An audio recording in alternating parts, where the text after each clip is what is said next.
I have a very good friend at the newspaper who's a photographer. He also won the Pulitzer Prize, Tom Graylish, for a bunch of photos he took about the homeless in Philadelphia. And we had often talked about doing a book together. And if you know anything about Philadelphia, you know Rocky is from Philadelphia. You know, the movie, believe it or not, won the Academy Award in 1976.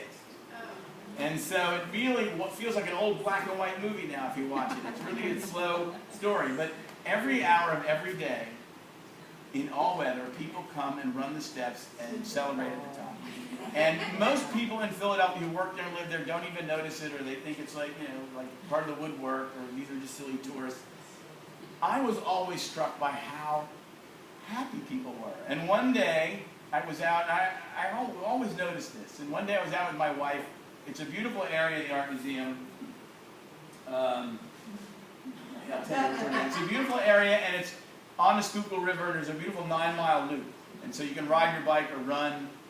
And one Saturday I was out there with my wife, and we finished at the Art Museum steps, and we saw these two people run, this really fat young man and clearly his best friend, who was really skinny. It's like a Laurel and Hardy sort of look-alike thing.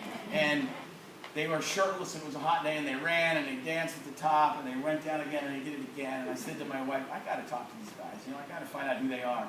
They were from Sweden, and they had come to America. You know, it was their big trip. They'd saved up for it. They were like 24 years old, and they were going to go to New York, and then they were going to go to the Grand Canyon. And the only reason they came to Philadelphia was to run the Rocky Steps. And so, and I said to myself, there are great stories.